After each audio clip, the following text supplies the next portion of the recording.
మీ 10th class.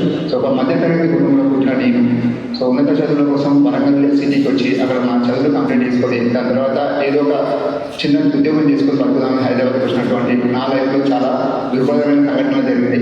So అందులో నేను చాలా జాబ్స్ కూడా చేశానండి. నేను 4,500 సాలరీతో నా లైఫ్ స్టార్ట్ అయింది హైదరాబాద్లో. సో ఇలా నేను చాలా జీవితంతో చాలా కష్టాలు పడుతూ నిలుపుకుంటూ వస్తున్న నా జీవితంలో సో అప్పుడే నా మ్యారేజ్ కావడం జరిగింది. సో ఇంకా కొన్ని ఎక్కువగా కష్టాలు రావడం జరిగింది. సో దీని నుంచి బయటపడే ఉద్దేశంతో నేను చాలా వ్యక్తులను కలిశాను. ఎన్నో బిజినెస్ అవకాశాలు కూడా వచ్చినప్పుడు వాటిలో కూడా నేను వర్క్ చేయడం జరిగింది. సో ఇలా నేను ఒక చిన్న బిజినెస్ కూడా స్టార్ట్ చేసుకున్నాను. అయితే ఫైర్ సేఫ్టీ మాకు ఏదైతే ఫైర్ సేఫ్టీ ఉంటుందో దానిలో కూడా నేను ఒక బిజినెస్ కూడా స్టార్ట్ చేసుకున్నాను. సో దానిలో నా లైఫ్లో ఏదైతే నీడ్స్ ఉంటాయో దాన్ని ఫుల్ఫిల్ చేసుకోవడం కోసం చాలా నా ఇన్కమ్ తోటి నేను లైఫ్ని వెళ్ళదీస్తున్న సమయంలో సో నాకు కరోనా అనే ఒక మహమ్మారి వచ్చి సో దానిలో నా టోటల్ బిజినెస్ కూడా టోటల్గా డల్ అవ్వడం జరిగింది. సో అప్పుడు నా పూట గడవడం చాలా కష్టంగా ఉన్నటువంటి పరిస్థితిలో ఏం చేయాలో అర్థం కాని పరిస్థితిలో నాకు బిల్డింగ్ బ్లాక్స్ ఆర్గనైజేషన్ ద్వారా నాకు ఆపర్చునిటీ అనేది జరిగింది. సో సార్ నాకు ఇన్వైట్ చేశారు. ఇలా మన దగ్గర ఒక మంచి ఆపర్చునిటీ ఉంది, మీ లైఫ్లో మీ గోల్స్ని రీచ్ అవ్వడానికి ఒక మంచి అవకాశం ఇది, మిమ్మల్ని నడిపించే బాధ్యత మాది అనేసి సార్ చాలా సపోర్టివ్గా మాట్లాడడం జరిగింది.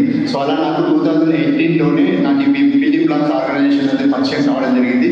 సో అక్కడ నేను ఒక చిన్న స్టార్టింగ్లో ఒక ఇన్వెస్ట్మెంట్ తోటి నేను నా జర్నీని స్టార్ట్ చేశాను విత్ బీబీజీలో. సో గ్రాండ్ ఎసిక్స్లో నా మొదటి ఇన్వెస్ట్మెంట్ కూడా జరిగింది. దాని తర్వాత మళ్ళీ ఆపర్చునిటీలోకి ఎంటర్ అవ్వడం జరిగింది. సో నెక్స్ట్ నేను 2020 నుంచి ఏదైతే కరోనా వచ్చిందో సో అప్పటి నుంచి నేను ఇందులో ఫుల్ టైం వర్క్ లాగా నేను ఎంచుకోవడం జరిగింది. సో ఇందులో నేను 2020 నుంచి ప్రజెంట్ అప్ టు ఇప్పటి వరకు కూడా నేను సక్సెస్ఫుల్గా కొనసాగుతున్నాను నా జర్నీలో. సో నేను కొన్ని అద్భుతాలను నా లైఫ్లో చూడగలిగాను. ఈ జర్నీలోనే నేను నా డ్రీమ్స్ అయినటువంటి చాలా ఫుల్ఫిల్ చేసుకోవడం జరిగింది. దానిలో భాగంగా 2 కార్స్ ఇన్వెస్ట్మెంట్ చేయడం జరిగింది. అదేవిధంగా నా డ్రీమ్ కార్ అయినటువంటి Tata Nexon top end model కార్ని కూడా నేను అచీవ్ చేసుకోవడం జరిగింది. అదేవిధంగా నేను అసలు ఫ్లైట్ని చూస్తానా ఎయిర్పోర్ట్ వరకు వెళ్తానా అనుకున్నటువంటి సిచ్యువేషన్ ఉన్నటువంటి నా లైఫ్లో ఫస్ట్ టైం నేను గోవా ట్రిప్ వెళ్ళానండి నా హీరోస్ టీమ్ ద్వారా. సో ఎస్ఎల్టీ టీమ్ ద్వారా వాళ్ళ సపోర్ట్ ద్వారా.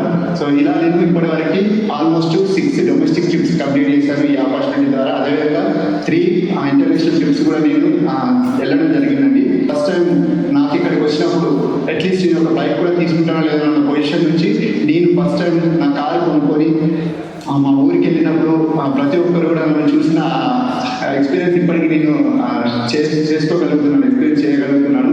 ఎందుకు అంటే మనం కియా నెంబర్తో కార్ తీసుకుని వెళ్తున్నామంటే మనం టాప్ ఎండ్లో కార్ తీసుకుని వెళ్తున్నామంటే ప్రతి ఒక్కరికి అది మన పైన ఉంటుంది. సో ఇంత టాప్ ఎండ్లో కార్ తీసుకున్నాడంటే ఇది ఏం చేస్తున్నాడు అనేది ప్రతి ఒక్కరు కూడా చూడడం జరిగింది. సో అలా మాకు మా ఊరి దగ్గర నుంచి కానివ్వండి, నా సర్కిల్లో నుంచి కానివ్వండి, ప్రతి ఒక్కరు నాకు కాల్ చేయడం అడగడం జరిగింది. ఏం చేస్తున్నావు, ఎలా సక్సెస్ అయ్యాము, నేను కూడా నీతో కలిసి జర్నీ చేయొచ్చా అని చాలామంది నన్ను అడగడం జరిగింది. సో ఆ విధంగా నేను నెంబర్ ఆఫ్ పీపుల్ని కూడా కనెక్ట్ చేశాను. వాళ్ళందరూ కూడా సక్సెస్ఫుల్గా నేను క్రియేట్ చేయగలిగాను బికాస్ ఆఫ్ దిస్ ఆపర్చునిటీ అండి. సో ఇక్కడ మనకి ఏంటంటే ప్రతి ఒక్కటి కూడా సీనియర్ సపోర్ట్ ఉంటుంది. ఒక 5 to 10% వర్క్ మాత్రమే మీ చేతిలో ఉంటుందండి. సో ఈ 5 to 10% వర్కే మీరు చేయాల్సి ఉంటుంది. అది కూడా మీకు ఎలా చేయాలని గైడ్లైన్స్ ఇస్తారు సీనియర్స్. దాంతోపాటు మీకు సపోర్ట్ అనేది 90% సపోర్ట్ మీ సీనియర్ ద్వారానే ఉంటుంది. అంటే మీ వరకు కూడా ప్రతి ఒక్కటి కూడా కంప్లీట్ చేసి మీకు కావాల్సిన డ్రీమ్స్ ఫుల్ఫిల్ చేసే వరకు కూడా మీ సీనియర్ వదిలిపెట్టారు. సో అలాంటి స్ట్రాంగ్ సపోర్ట్ ఇక్కడ మనకు దొరుకుతుంది. సో అదేవిధంగా ఇప్పటివరకు దగ్గర ఒక 1 crore రూపీ 1 crore రూపీ వరకు నేను సాధించుకోగలిగాను with my dream car, dream plots, 2 investments and ఇల్లు కూడా నేను ఇన్వెస్ట్ చేసుకోవడం జరిగింది. దాంతోపాటుగా నేను ఇలాంటి ట్రిప్స్ కూడా ఫుల్ఫిల్ చేసుకున్నాను. సో నా ఫ్యూచర్ గోల్ ఏంటంటే నేను నా ద్వారా సో ఈ ఆపర్చునిటీ ద్వారా నేను కూడా నాలాగా ఒక 20 మందిని డూప్లికేట్ చేసి వాళ్ళ డ్రీమ్స్ కూడా ఫుల్ఫిల్ చేయించాలని ఒక మంచి విజన్తో వెళ్తున్నాను. సో మనం చేసే వర్క్ ద్వారా ఇండైరెక్ట్గా మనం ఒక ఆడపిల్లకి మనం ఇండైరెక్ట్గా సపోర్ట్ చేసినట్లండి. చూడండి, ఆడపిల్లల భవిష్యత్తే దేశ భవిష్యత్తు అన్నారు. సో అలాంటి భవిష్యత్తుని మనం నిర్మిస్తున్నందుకు మనం చాలా గర్వపడాల్సిన విషయం. సో ఇలాంటి ఇంకా మనం వర్క్ చేసుకుంటూనే మనం డ్రీమ్స్ ఫుల్ఫిల్ చేసుకుంటూనే సంపాదించుకుంటుంటే దేశానికి కూడా మనం ఏదో ఒక రకంగా మనం ఆడపిల్లల భవిష్యత్తు కోసం మనం వర్క్ చేస్తున్నామంటే ఇది ఒక వండర్ఫుల్ ఆపర్చునిటీ అని చెప్పొచ్చు. సో అదేవిధంగా ఇంత మంచి అవకాశం ఇచ్చినటువంటి BBG organization, so thank you so much all of you. Great life.